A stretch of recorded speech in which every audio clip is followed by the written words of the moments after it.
nggak akan diterima. Ya, ini karakter orang-orangnya. Dan Allah Subhanahu wa Ta'ala seakan-akan ingin memberi pesan kepada kita bahwa kalbu orang-orang yang di dalamnya ada kibr ini itu seperti terkunci. Cuma bedanya kuncian ini beda dengan khatama. Kalau khatama udah dikunci mati. Khatamallahu ala qulubihim, itu ke orang kafir. Allah khatam. Khatam itu udah ditutup, udah selesai. Tapi kalau ini dengan lafaz taba'a,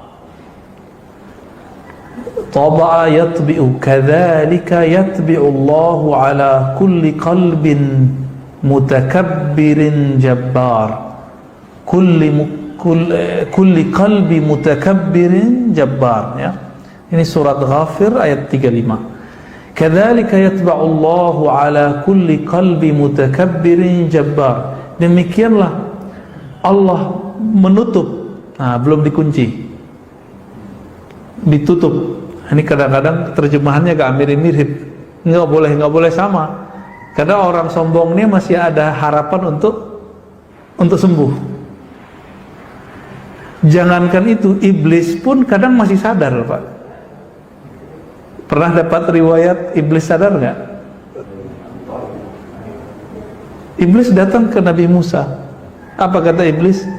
Musa, ngomong-ngomong, kalau tobat bisa nggak nih? Masih bisa nggak gitu? Jadi dia masih ada, dalam hatinya tuh masih ada gejolak pengen baik iblis itu. Karena dulu kan dia seorang malaikat, tapi malaikat dari api, bukan malaikat dari cahaya. Apa kata Musa? Nabi Musa alaihissalam, bisa dong, kenapa nggak bisa? Gimana caranya?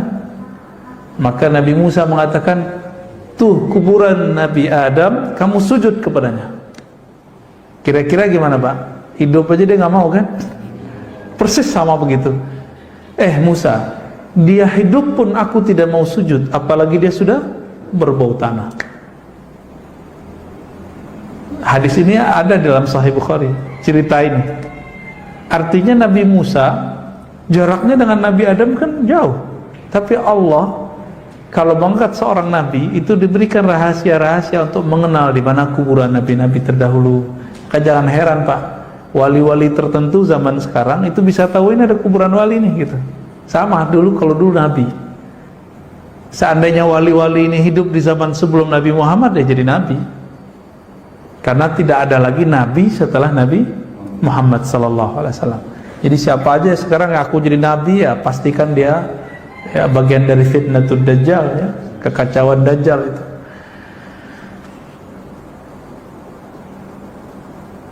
Dan dalam surah Al-Ghafir ayat 60 itu ada ancaman, innal ladzina istakbiruna an ibadati. Sesungguhnya orang-orang yang masih merasa sombong, merasa besar sehingga dia tidak mau menyembahku, mengenalku, sayadkhuluna jahannama dakhirin.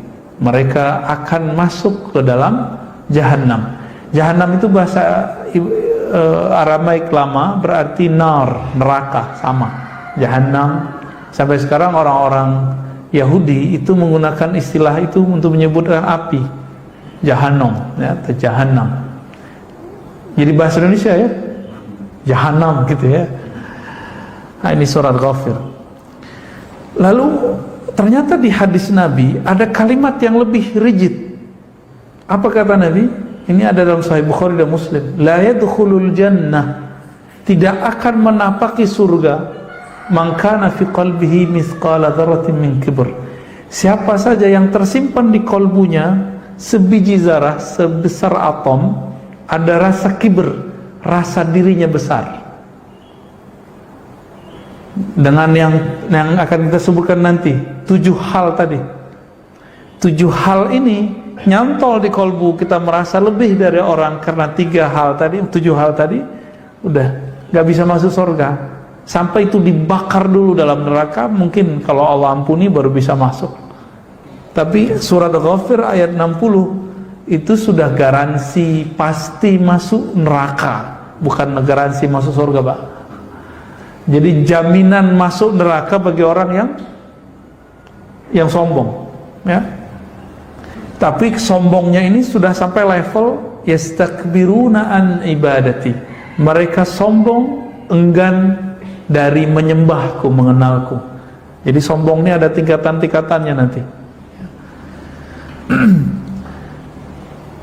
Iblis itu ternyata punya dosa masa lalu. Sebelum iblis itu tidak sujud kepada Nabi Adam, itu ada dosa sebelumnya, Pak. Jadi iblis, dia tugasnya apa dulu? Nama Arabnya itu Haris dan Khazin, dua pangkatnya. Haris penjaga surga, Khazin pemegang khazanah surga. Khazanah artinya apa? Simpanan berharga dalam surga. Itu yang megang siapa? Itu iblis, dulu namanya Azazil.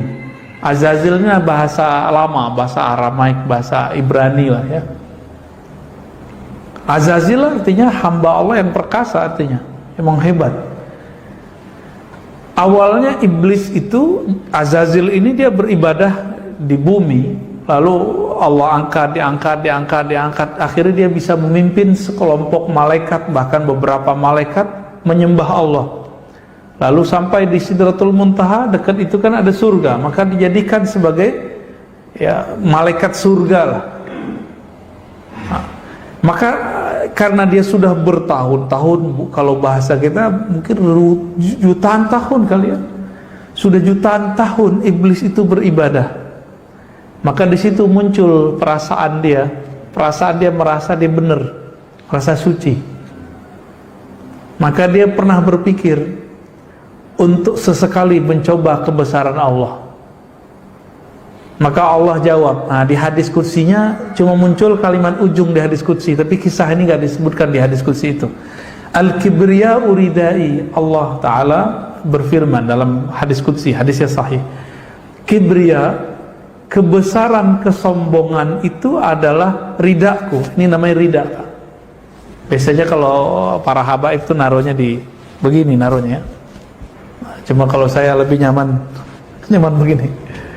Ya, nutupin leher dikit biar nggak kena tembakan AC, Pak. Wal azamatu izari, dan keagungan itu adalah sarungku. Ya, Allah kan nggak pakai pakaian seperti bayangan kita. Ini bahasa-bahasa ilahiyah lah ya, maksudnya Allah yang lebih faham. Jadi Allah pakaiannya bukan kain, pakaiannya adalah kebesarannya, keagungannya. Jadi yang boleh sombong siapa? Allah doang. Jadi di dunia ini, di langit dan bumi, bahkan di alam semesta semuanya, yang boleh sombong itu cuma Allah, yang merasa dirinya besar, dirinya pantas dihargai, itu cuma Allah. Nah, sekarang si Azazil ingin dihargai oleh malaikat, gitu. Maka Allah tegur dia kalimat ini. Jadi ini sebenarnya kalam sudah lama Allah turunkan kepada para malaikat, nggak ditangkap sama iblis. Maka ketika perintah berikut ujian kepada Azazil, sujudlah fasjudu li Adama, sujudlah kepada Adam ya. Maka dia tidak sujud, yang lain sujud dia nggak sujud. Nah, begitu iblis itu, masa saya harus sujud kepada yang diciptakan dari tanah? Dia nggak ngelihat siapa yang nyuruh sujud. Yang nyuruh sujud siapa? Allah Subhanahu wa ta'ala.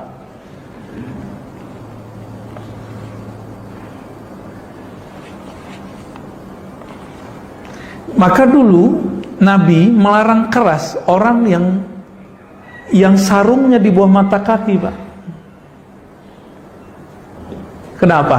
Sarung loh, bukan celana loh ya. Hadisnya sarung, izar. Kenapa? Karena dulu di zaman Rasulullah, yang sarungnya nyeret tanah itu cuma raja-raja sombong dari kalangan raja-raja Persia dan Romawi. Kain mereka banyak. Nah, orang Arab melihat tradisi itu ketika mereka berdagang, dibawalah oleh Abu Jahal, Abu Lahab. Maka kalau mereka sholat, begitu juga munafik Abdullah bin Ubay di Madinah, maka kalau mereka sholat, sarungnya itu ya nyeret lantai, Pak, tanah. ketika dia sholat, Abdullah bin Ubay itu bukan merasakan keagungan ruku, keagungan sujud, tapi dia menyaksikan, wah sarung saya bagus ya, samping saya sarungnya sarung miskin, orang-orang miskin nih di samping payah umat Muhammad ini, orang-orang miskin. Perasaan dia begitu. Maka Nabi gak sebut nama. Kenapa? Karena munafik ini kan tersembunyi. Kita gak boleh bilang munafik itu gak boleh. Nah, walaupun 2018-19 itu orang sering ngomong begitu Pak. Cuma karena beda pilihan politik. Ini saya ulang-ulang terus Pak. Ya. Kenapa iman itu tidak memasukkan pilihan politik? Karena pilihan politik itu selalu berubah-ubah. Sedangkan iman itu cuma satu. Ya, iman di kolbu nggak boleh naik, nggak boleh nambah, nggak boleh turun. Tapi iman yang ada pada jasad kita itu bisa naik, bisa turun. Nah, maka jangan masuk-masukkan bab itu. Nah, Abdullah bin Ubay dan orang-orang munafik ini Nabi nggak sebutkan. Bahkan ketika mereka mati, Nabi masih sholatkan. Ya, Abdullah bin Ubay itu meninggal, Nabi sholatin, Pak. Sampai kemudian turun ayat melarang sholat kepada Abdullah bin Ubay. Itu kalau sholat merhatiin sarungnya, sarung bagus juga nih gitu. Maka sekarang siapa yang merasa takjub dengan pakaiannya, mau jingkrang mau di bawah mata kaki, tapi dia takjub nih, itu namanya batran atau khuyala. Dia berkhayal lagi sholat bahwa dirinya lebih baik. Kalau dulu zaman-zaman Nabi, orang merasa dirinya baik karena pakaiannya, pakaian zahirnya. Maka Nabi larang. Allah itu nggak pandang sholat orang begini, karena dia sholatnya berkhayal dirinya baik, dirinya kaya. Kalau sombong karena pakaian itu haram. Bagaimana dengan sombong karena ilmu?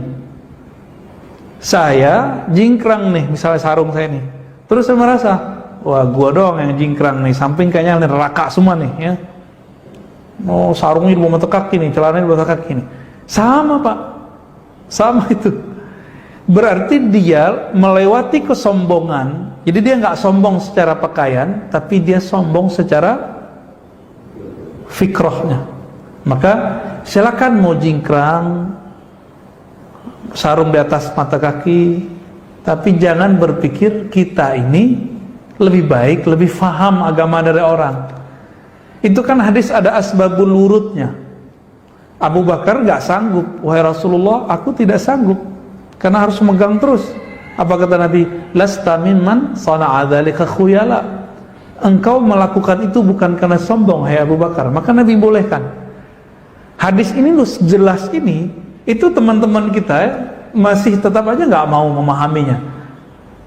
Jadi paling lucu dulu saya ngaji hadis. Saya bilang, Ustaz, saya punya guru hadis di luar sana.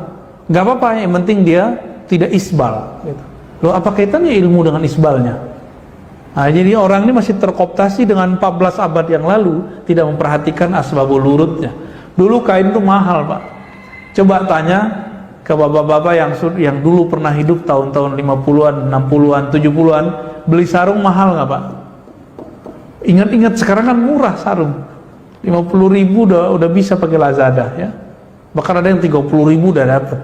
Zaman-zaman dulu enggak. Saya tanya ke bapak saya, dulu dapat sarung kapan aja Pak? Ya paling pas mau Ramadan atau mau hari raya, itu baru sanggup tuh. Kalau sekarang enggak ya. Sekarang di lemari di rumah saya itu numpuk sarung tuh banyak sekali, sampai bingung kita mau makainya mana Pak. Akhirnya mana yang biasa keambil itu keambil lagi. Jadi asbabul wurudnya sudah berbeda ya. Oke. Tapi terlepas dari itu, hadis ini ingin menunjukkan bahwa sombong di dalam hadis Nabi memang beragam. Ada sombong karena pakaian, ada sombong karena merasa ilmunya, ada sombong karena gelarnya, ada sombong karena ibadahnya, macam-macam nanti.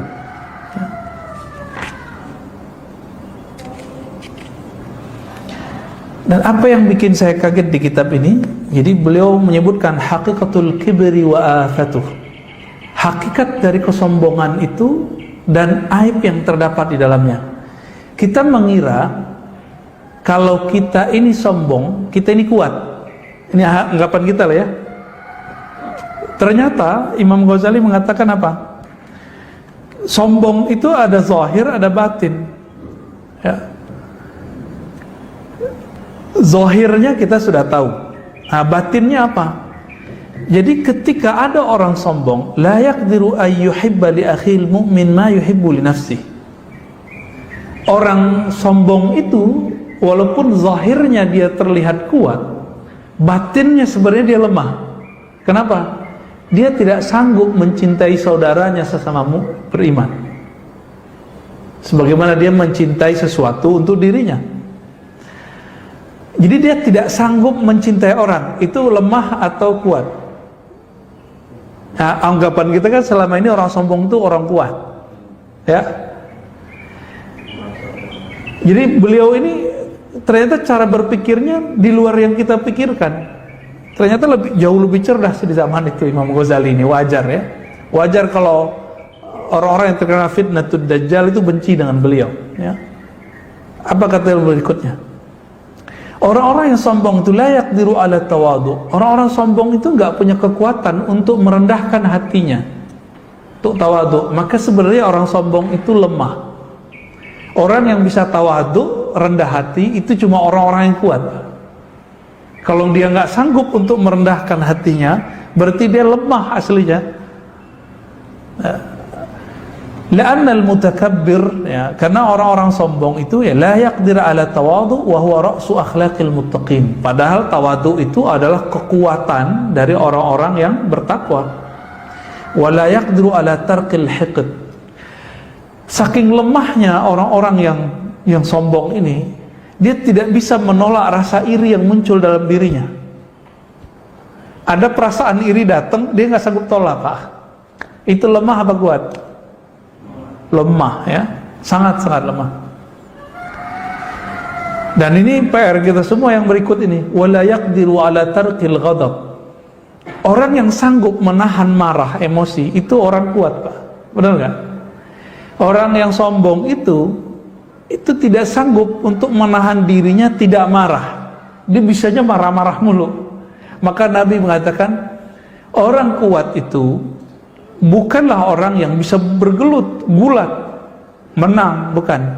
Tapi man yamlik, siapa yang sanggup menjaga, menahan dirinya indal ghadab, ya, ketika dia marah, ya.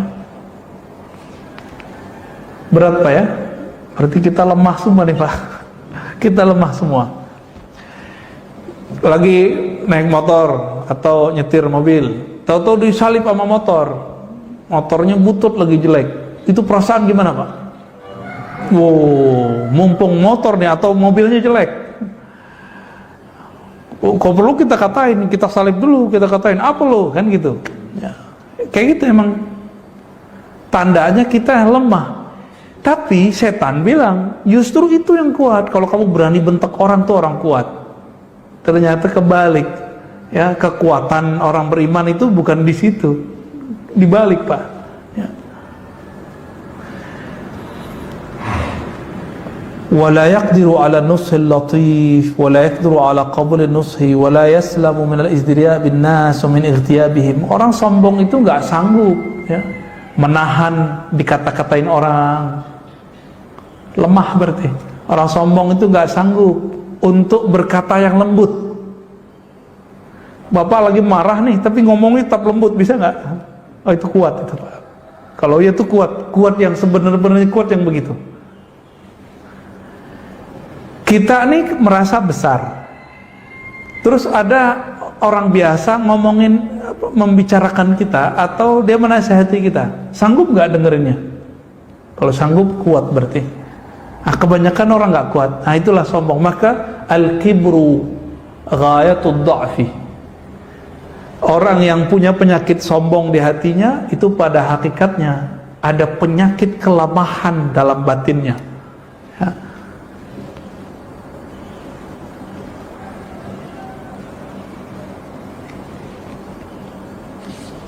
Ini sangat banyak pembahasannya. Kita langsung loncat ke fasal berikutnya. Apa kata beliau? Yang membuat orang bisa sombong itu ada diniyun wa dunyawiyun. Ada perkara agama, ada perkara duniawi. Perkara agama dua aja, berilmu sama beramal. Itu perkara agama. Benar gak Pak? Maka coba lihat nih, betapa hebatnya syaitan itu menjerumuskan orang berilmu lalu dia sombong. Ya, benar ya? Baik orang yang sudah lama ngaji, jadi kiai, jadi santri, ataupun yang baru ngaji, lagi tren ngaji nih, ya, baru hijrah, baru tobat istilahnya, itu perasaan dia merasa tahu itu akan kuat. Nah kita kalau melihat orang begitu, nggak usah dilayani Pak debat, biasa aja. Saya ditantang sama anak STM sering Pak, ya. Apa lo, Ustadz apaan lo gitu ya, saya nih tamatan umum, saya berani nantang ente debat. Ya kita nggak usah hadapin yang gitu-gitu. Kalau kita kuat, ya kita doain aja, kita berdoa untuk diri kita sendiri selamat dan untuk dia juga. Itu lagi proses hijrah, itu proses lagi ngaji. Kita kan dulu begitu juga, ya sama 11-12 sama dia. Banyak Pak yang begitu, ya. Mau langsung ketemu saya, mau lihat sosmed itu banyak yang gitu begitu. Ya, mau layani Pak nggak gitu-gitu. Kalau kita layani yang begitu, itu tanda kita kuat atau tanda kita lemah? Lemah, buang-buang waktu lagi kan. Ada yang amal. Jadi orang-orang yang beragama itu ilmunya. Nah, kalau kiai itu di situ, orang baru ngaji itu di situ, ya. Kemudian yang kedua amal. Maka mohon maaf nih, gelar-gelar Pak Haji itu bisa bikin sombong loh Pak. Hati-hati Pak. Ya, kalau bisa di skip aja tuh gelar, nggak usah lah pakai gelar-gelar gitu. Telepon saya Pak Haji Fulan, nggak usah ya. Nanti sholatnya iri Pak. Semuanya iri. Tapi karena orang merasa kalau haji itu modalnya gede, dia harus dipanggil dengan nama Pak Haji. Kalau orang manggil kita Pak Haji nggak apa-apa, kita jangan membahasakan diri kita Pak Haji gitu. Bisa ya? Insya Allah. Itu udah berhasil tuh Pak, insya Allah, dalam masalah yang sedikit ini. Nah, kita ini bangun masjid nih, banyak donasi. Oh itu besar, nanti setannya tuh datangnya lebih banyak. Setan tuh nunggu supaya kita nanti nyebut, saya nih yang bangun masjid bro, gitu. Dia akan ngomong gitu satu saat. Jangan sampai terjadi. Ini jadi dalam bab agama dua, ilmu, amal. Dalam bab duniawi, perkara duniawi, orang bisa sombong. Ada berapa? Ada 5. Yang pertama nasab, bibit kata orang Jawa ya. Bibit, bobot, bebet. Nah ini bibit nih Pak. Nasabnya nih, hati-hati nih ya. Oh saya masih Raden, saya masih apa Pak? Darah biru. Pas dicek darahnya merah juga Pak. Pas dibekam hitam ya, sama aja. Yang kedua, al-jamal, paras yang bagus. Kalau laki-laki ya gagah, ganteng lah. Kalau perempuan cantik. Bener ya? Kenapa public figure itu mau melakukan berbagai treatment untuk wajahnya, mau laki perempuan sama? Karena itu bagian dari brandingnya, bagian dari proyek pekerjaannya. Bener ya? Kenapa di sekarang ini di Korea Selatan itu rame operasi wajah, ya, operasi plastik. Hidung orang Korea kan nggak mancung-mancung, Pak. Ya, sama kayak kita. Sama kayak kita. Loh, sekarang mancung-mancung. Orang Korea itu wajahnya bulat-bulat, sekarang lonjong-lonjong, oval. Itu mereka kenapa bisa begitu? Ya karena wajah ini memang sesuatu. Nabi Yusuf itu dalam riwayatnya disebutkan beliau itu pernah bercermin dan mengagumi wajahnya. Ini kalau dijual berapa nih gitu Pak? Kalau saya ini jadi budak nih, kira-kira begitu terbesit di hatinya. Bener kan dijadiin budak kan habis itu? Nah, tapi ya itu skenario Allah semua lah ya.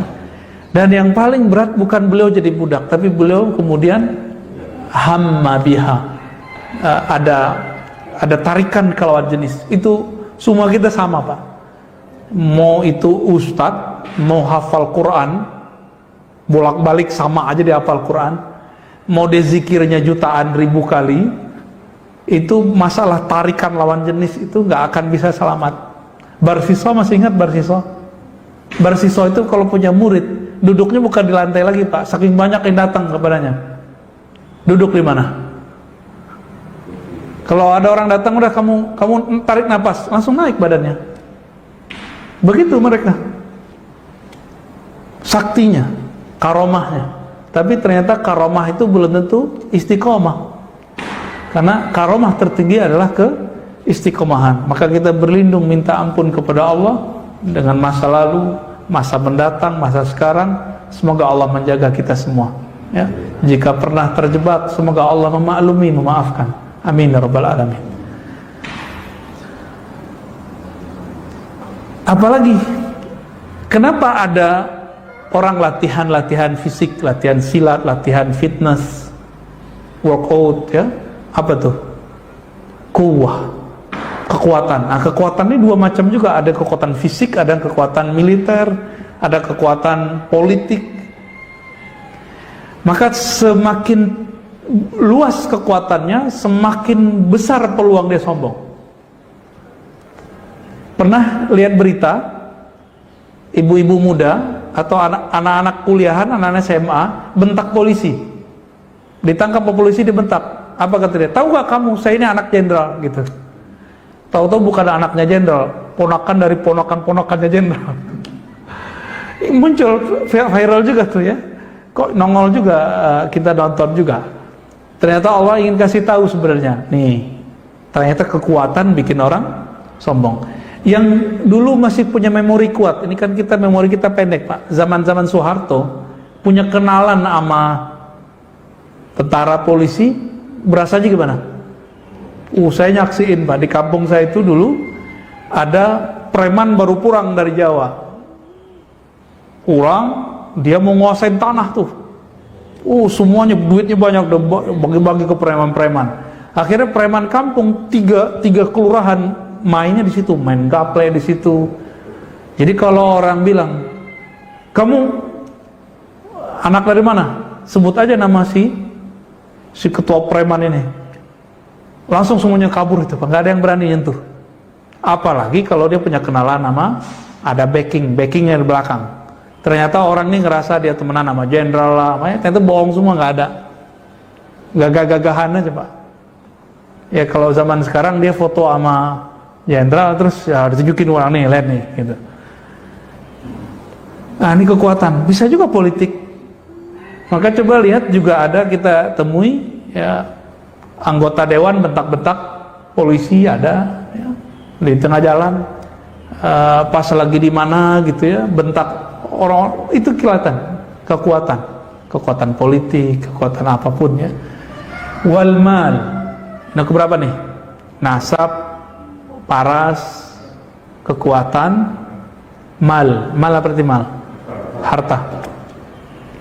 Nah itu Bapak ngerasain sendiri lah ya. Semakin tebel nih dompet, semakin ada perasaan kita bisa beli orang nih ya, bisa beli harga diri orang, ada bisa, semuanya. Kita itu pengen lebih dihargai karena mobil kita beda sama orang yang sebelah gitu. Makanya orang-orang yang sombong itu nggak rela dia tetangganya mobilnya lebih bagus dari dia, nggak sanggup dia menahan rasa iri itu. Dan itu terjadi Pak. Dan itu bukan hanya di sini, di pesantren aja bisa begitu. Di pesantren itu ada ustadz beli mobil, bisa rame ustadz lain tuh, bisa rame. Ustadz loh Pak ya, apalagi yang bukan ustadz.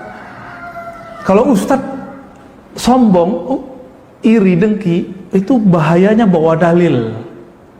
Nah lebih ganas. Kalau orang awam paling-paling iri duniawi aja, pakai akal-akalan dia aja. Tapi kalau ustadz bawa dalil,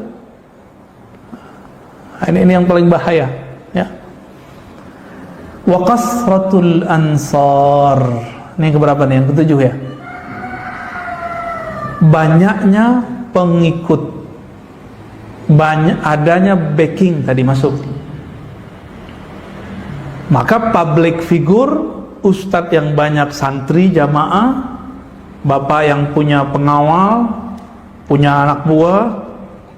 Kalau di sini ada yang anggota dewan banyak yang nyoblos, itu akan membuat kesombongannya lebih mudah masuk. Itu bahayanya, Pak. Jadi jangan dikira nih saya ini selamat, Pak.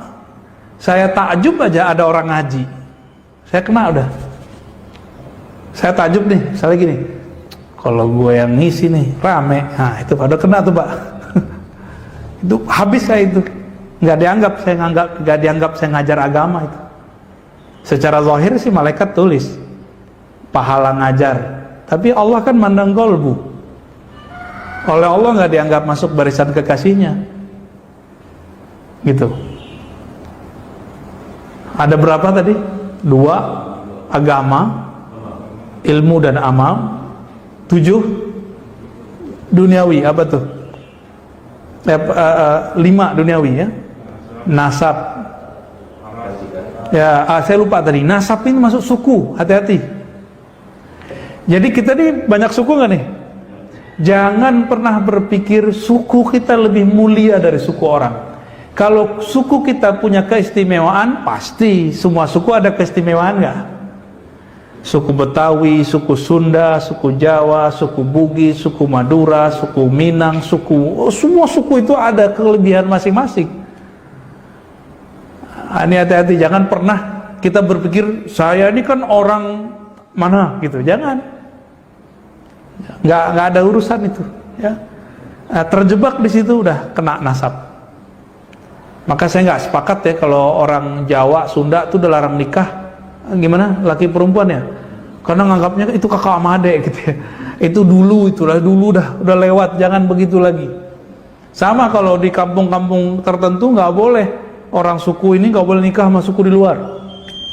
Ya zaman-zaman dulu sih begitu ya. Zaman sekarang kan nggak bisa begitu lagi. Nah, di bagian setelah ini beliau kemudian menyebutkan obatnya, ya, bagaimana cara ngobatin yang 5 tadi, 5 dunia dan 2 agama. Tapi tadi saya sudah sebutkan sebagian besar sebenarnya. Ya, intinya sederhana. Orang yang punya anugerah ilmu dan amal, maka seharusnya dia membaca surat Fatir, ya. Surat Fatir, surat 35 ayat 28. Innama yakhsyallaha min ibadihil ulama. Sesungguhnya yang takut kepada Allah itu hanyalah orang-orang berilmu. Maka ilmu mana yang dianggap ilmu mendekatkan diri kepada Allah, ini yang disebut orangnya intelek. Jadi dalam bahasa Al-Quran, orang alim itu bukan yang banyak gelarnya, bukan doktor, LCMA, SAG, doktorandes, teman-teman dulu doktorandes ya, doktoranda, enggak. Orang yang kalau nambah ilmu, dia tambah mengenal Allah, tambah takut kepada Allah, maka mereka lah yang disebut dengan ulama. Maka bapak ini walaupun tidak kuliah di kuliah UIN, IAIN, enggak nyantri, itu bisa jadi ulama batinnya. Bisa nggak jadi ulama? Bisa. Saya bisa nggak dicopot dari barisan ulama? Bisa, kalau saya merasa diri saya paling pinter. Saya merasa berilmu sedikit aja, Pak. Ini bahaya. Saya udah di ujung tanduk udah. Maka setiap kali selesai ngajar dan sebelum ngajar, saya itu minta ampun dan minta perlindungan dulu kepada Allah. Ya Allah, jangan sampai saya ngajar lalu ada perasaan merasa sesuatu. Makanya saya sebelum doa, sebelum ngajar, diam dulu nggak? Ya, itu sebenarnya untuk mengkondisikan hati supaya tidak ada perasaan-perasaan itu. Sering muncul soalnya. Kalau saya ngaji agama, ya alhamdulillah kita belajar ilmu spiritual, itu sering terbersit. Saya yakin Bapak juga lebih parah juga tuh. Ya beda, mungkin beda sebabnya. Kalau saya sebabnya di ilmu, kalau Bapak mungkin sebabnya di kalau punya harta, pekerjaan, jabatan, nasab. Ya. Tapi yang sama kita semua nanti di bab bab amal. Nah, orang merasa dirinya beramal. Kita itu baru boleh berbangga dengan amal kalau yakin amalnya diterima. Siapa yang yakin amalnya diterima? Gak ada. Karena gak ada berarti gak bisa dibanggain, Pak. Ya. Jadi pendek kata,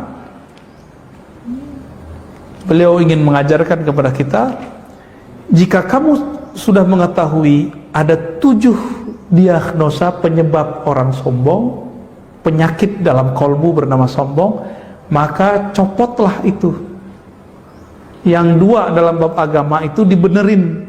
Anggap ilmu itu dari Allah, anggap amal itu karena hadiah dari Allah.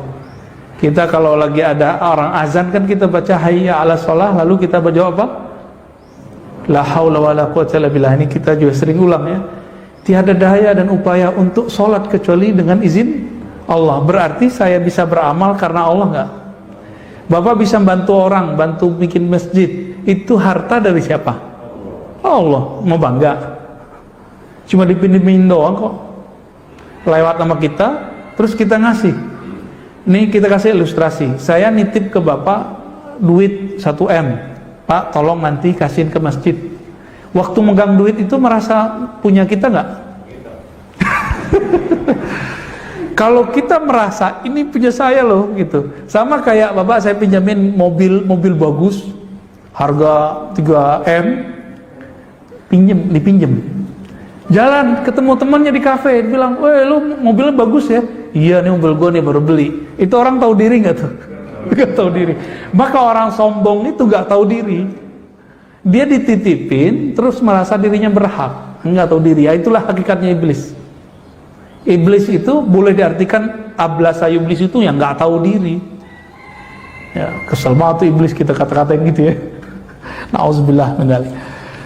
Maka iblis ketika meminta kepada Allah, ya Rabb, izinkan aku panjang umur di bumi dan dengan kemuliaanmu aku akan sesatkan mereka.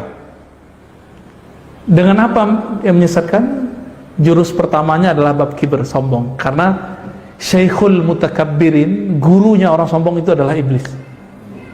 Ya, jadi siapa yang sombong nanti dia bukan di belakang barisan Nabi, belakang barisan iblis. Nauzubillah min dzalik. Mau dia kiai, mau dia ustadz, mau dia doktor, profesor, mau kata orang dia wali, 1000 karomah, merasa dirinya sedikit aja ada perasaan benar, merasa dirinya paling benar. Hati-hati. Saya melihat hari ini banyak orang-orang mengajarkan kita itu beragama kayaknya paling benar, berpolitik kayaknya paling benar, berharokah punya pergerakan kayaknya paling benar. Ini mulai bahaya. Zahirnya kayaknya soleh, batinnya sebenarnya temenan dengan iblis. Nauzubillah min dzalik. Saya rasa cukup ya. Ya, udah ketahuan diagnosanya, tinggal dibersihin, tinggal dihafalin. Tadi ilmu, amal. Kalau duniawi, nasab, paras, kekuatan, harta, kasratul ansar, banyak follower, banyak temen, banyak backing. Nauzubillah min dzalik ya. Fadhal Pak, silakan. Ada pertanyaan? Udah kenyang kan ya? Ya. Zaman sosmed ini kan, sosmed itu kan memfasilitasi kita untuk sombong, update status, followernya banyak. Jadi makin banyak fasilitas orang untuk menjadi sosmed. Betul Pak. Jadi sekarang itu gampang jadi wali setan, gampang jadi waliullah. Jadi ini tips nih, kalau mau posting, baca auzubillah dulu ya. Auzubillah minasyaitonir rajim, baru posting Pak. Niatkan, ya Allah, aku niat bukan karena apa-apa, tapi karena ingin tahaddus bin ni'mah misalnya, sharing tentang nikmat Engkau, atau ingin berbagi kebaikan, atau ingin nge-save hikmah yang Engkau turunkan supaya saya nggak lupa nih gitu. Jadi harus disugestikan ke dalam diri berkali-kali. Kalau enggak, udah di private aja Pak IG-nya. Ya, ditutup dulu gitu. Nanti kalau udah beres lagi, buka lagi begitu. Jadi emang sekarang zamannya zaman mengundang untuk arah sana kuat. Maka coba lihat public figure tertentu, artis tertentu, ketika dia menyinggung satu kelompok ketakutan, maka dia undanglah ustadz ini, ustadz itu, supaya memperbaiki namanya. Ya nggak bisa. Nah, kalau sudah begini gawat Pak.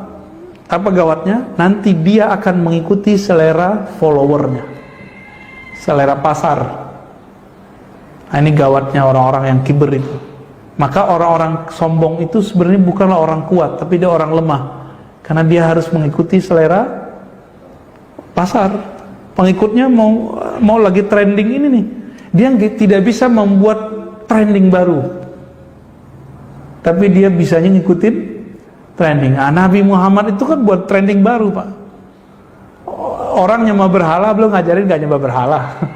Ya, orang ngajarin kalau ketemu tuh ya kalau minum bukan minum kopi, minum tua. Belum ngajarin nggak begitu.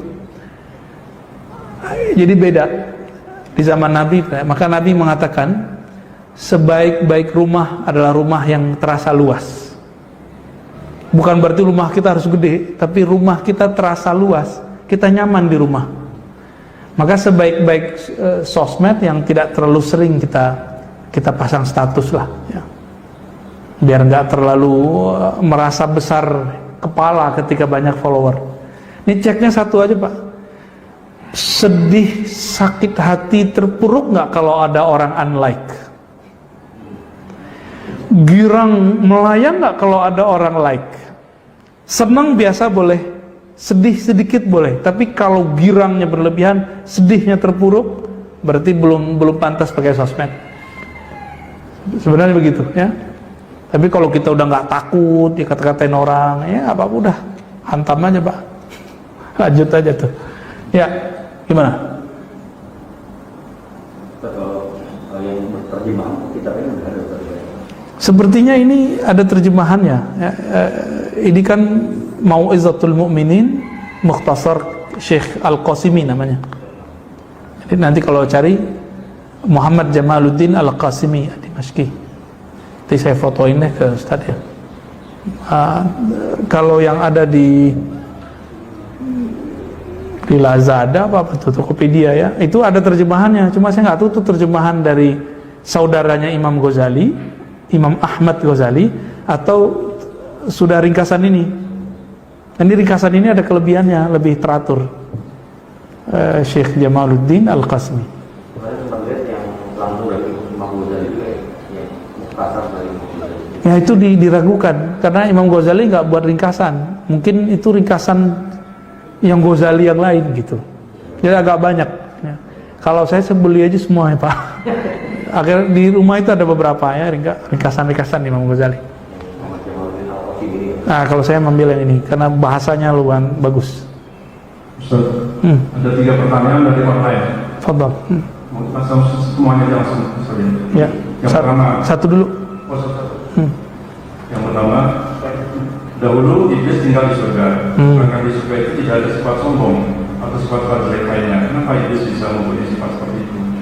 Awalnya iblis nggak sombong, ya. Makanya Allah tanya, apakah engkau minal alin, orang yang tinggi?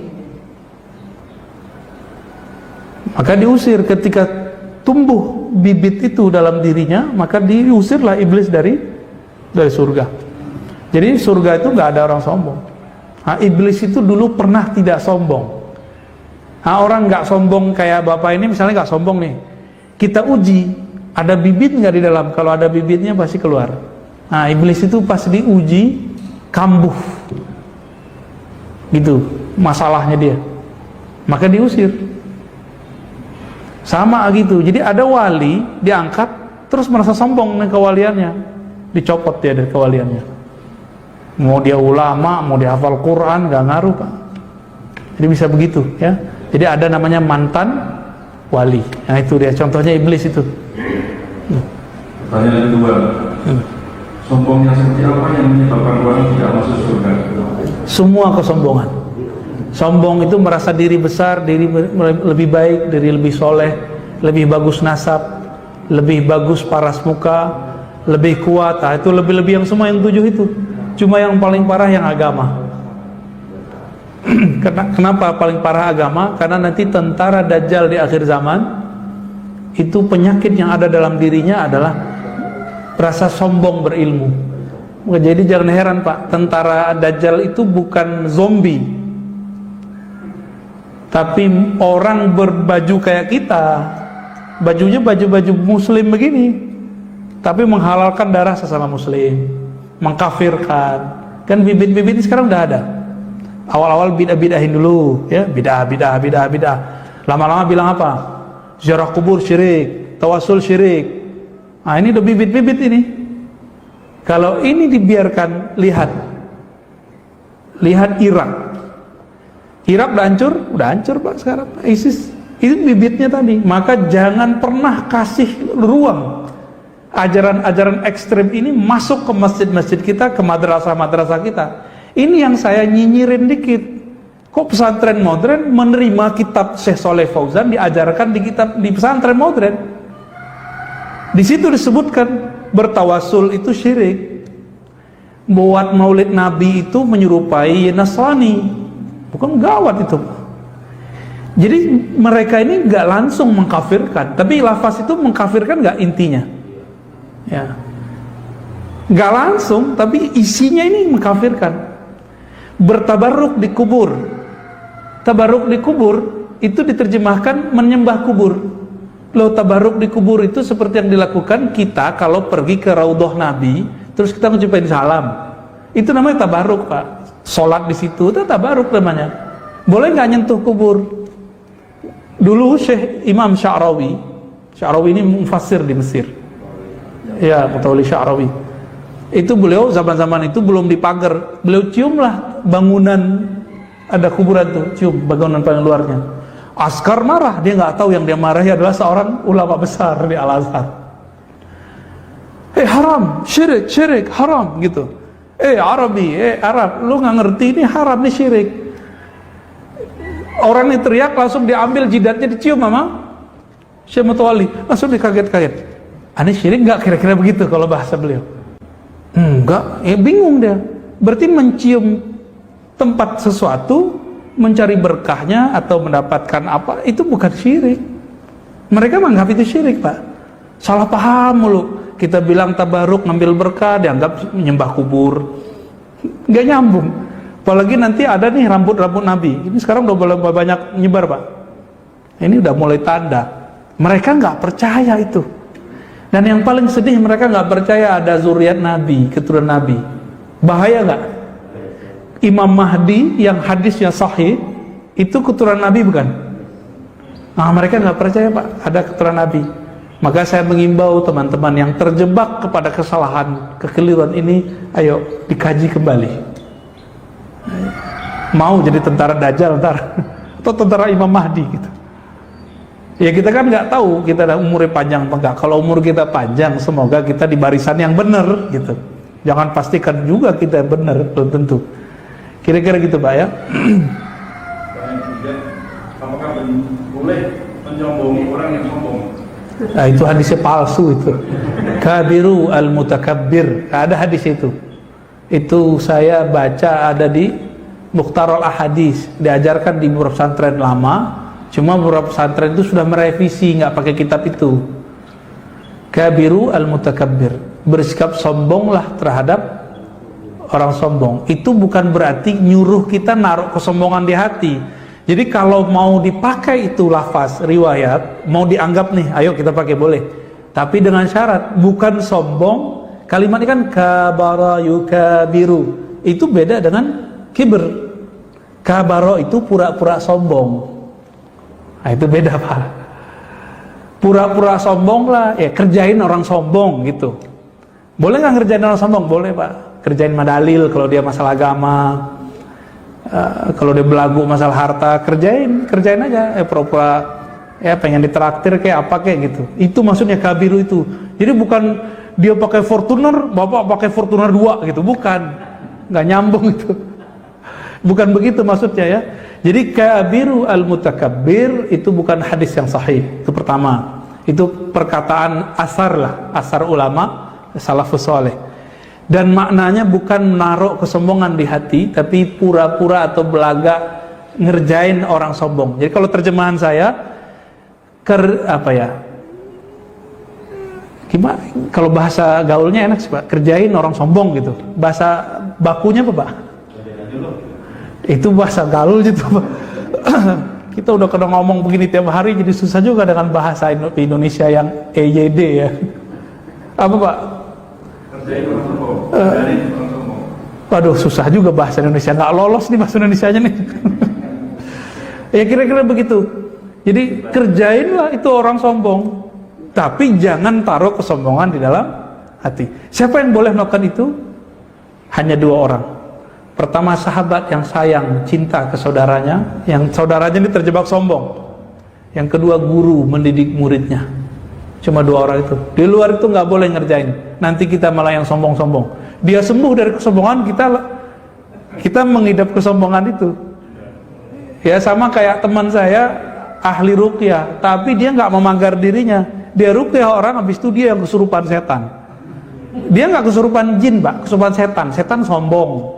Setan sombong, maka dia merasa paling benar karena nggak mager kolbunya, merasa udah mengislamkan banyak jin, merasa dirinya metode ruqyahnya udah paling benar. Ada orang kritik dikit dianggap salah, wah, itu udah kena tuh.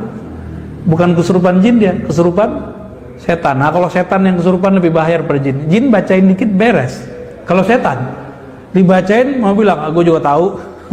Gitu. Kan repot Pak jadi. Terakhir. Bijaknya menghadapi orang yang sombong atau membanggakan diri. Ya sama kayak tadi ya, cara menghadapi orang sombong. Kalau kita sahabat dia yang sayang sama dia, maka kerjain. Nah, ngerjain itu niatnya adalah menasihati dia. Atau kita sebagai gurunya. Saya dulu waktu masih nyantri, mahasiswa, saya sombongnya bukan main. Karena dulu hampir tiap hari menghafalkan hadis Pak. Jadi hafalan hadisnya waktu itu banyak sekali. Dan itu diniatkan untuk mendebat orang. Ya, kalau baca apa niatnya, wah ini untuk senjata ngelawanan. Udah kebayang semua di kepala tuh. Jadi saya tahfiz menghafalkan ayat Quran itu niatnya bukan mau untuk dibawa sholat, tapi untuk nanti jadikan dalil menghantam orang. Ya. Lalu ketemulah guru yang alhamdulillah guru saya ini ngerjain saya kira-kira begitu. Ya. Nah, di situ bisa ngobatin. Bisa ngobatin alhamdulillah. Pas kita jadi dosen, jadi guru di pesantren, kita ngeliat santri yang sama kayak kita dulu Pak. Saya nyesek juga ya. Berarti kiai saya dulu nyesek Pak ngeliat saya itu. Ya minta ampun kepada Allah, saya berdoa, ya Allah, tolong jangan biarkan dia seperti itu, tolong tegur dia dengan cara yang baik. Bener nggak nyampe setahun dia berubah. Nah, berarti kan Allah yang merubah, bukan kita. Kita cuma asbab aja. Semoga kajian di pagi ini bisa membantu kita mendiagnosa kalau ada penyakit itu dalam diri kita, segera diperbaiki, segera tobat, tobatnya tobat batin, ta'awusnya ta'awus batin. Semoga Allah menjaga keturunan kita, guru-guru kita, sahabat-sahabat kita dari penyakit ini. Amin ya rabbal alamin. Subhanakallahumma wa bihamdika asyhadu an la ilaha illa anta astaghfiruka wa atubu ilaik. Mohon maaf salah dan kurangnya. Assalamualaikum warahmatullahi wabarakatuh.